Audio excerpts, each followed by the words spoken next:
இன்றைய ஆவிக்குரிய வார்த்தை ஏசாயா 43:1. இப்போதும் யாக்கோபே, உன்னைச் சிருஷ்டித்தவரும் இஸ்ரவேலை உன்னை உருவாக்கினவருமாகிய கர்த்தர் சொல்லுகிறதாவது: உன்னை மீட்டு கொண்டேன், உன்னை பேர் சொல்லி அழைத்தேன், நீ என்னுடையவன். உங்களோட சிந்தனைக்கு இன்னைக்கு ஒரு சின்ன கதை. இஸ்ரேல் மக்கள் பாபிலோனுக்கு அடிமைகளாக கொண்டு போகப்பட்டப்ப இஸ்ரேல் தேசம் முழுவதும் அழிக்கப்பட்டுச்சு. இஸ்ரேலில் இருந்த தேவ ஆலயங்கள் எல்லாம் இடிக்கப்பட்டுச்சு. அப்போ இஸ்ரேல் மக்கள் யோசிச்சாங்க, கர்த்தர் எங்களை கைவிட்டுட்டாரு, இனிமேல் எங்களுக்கு யாருமே இல்லை, நாங்கள் ஒரு அனாதையை போல இருக்கோம், எங்களோட அடையாளம் என்ன, எங்களோட எதிர்காலம் எப்படி இருக்கும் அப்படின்னு கலங்கி அழுது புலம்புனாங்க. இந்த சமயத்துல தான் கர்த்தர் ஏசாயா தீர்க்கதரிசி மூலமா இந்த வாக்குத்தத்த வசனத்தை கொடுத்தாரு. நீங்க பயப்படாதீங்க, நான் தான் உங்களை உருவாக்கினேன், நான் தான் உங்களை பேர் சொல்லி அழைச்சேன், நீங்க தண்ணீரை கடந்தாலும் நெருப்பின் மேல நடந்தாலும் நான் உங்க கூட இருக்கேன், நீ என்னுடையவன், நான் உன்னை விலை கொடுத்து மீட்டு கொண்டேன்னு சொல்றாரு. அவர் சொன்ன மாதிரியே 70 வருஷத்துக்கு அப்புறமா இஸ்ரேல் மக்களை பாபிலோன்ல இருந்து மீட்டு மீண்டுமா அவங்க தேசத்துக்கே கூட்டிட்டு வந்தாரு.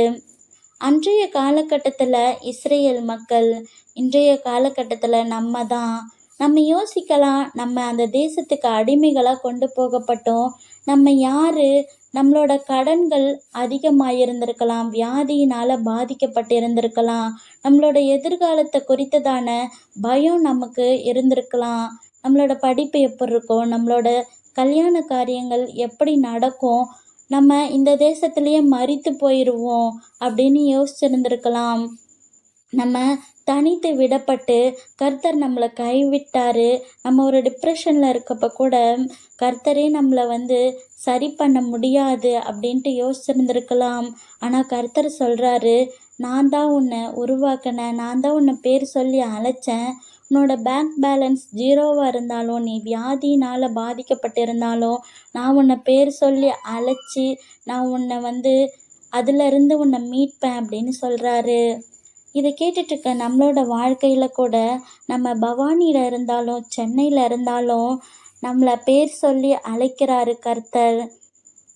கர்த்தர் நம்மளுடைய ஆதார் கார்டுடைய நம்பராக இல்லாமல், பேங்க் பாஸ்புக்குடைய நம்பராக இல்லாமல், ஒரு கூட்டத்தில் ஒரு ஆளாக இல்லாமல் நம்மளை பேர் சொல்லி அழைக்கிறாரு. நம்மளுக்கு குடும்பத்தில் ஒரு பிரச்சனை, இல்லை வேலையில் ஒரு பிரச்சனை இருந்தாலும் அது நம்மளுக்கு ஒரு நெருப்பை போல தான் காணப்படும். ஆனால் அந்த நெருப்பு நம்மளை சுடாது. கர்த்தர் நம்மளை உருவாக்குனாரு, நம்மளை மீட்டு கொண்டாரு.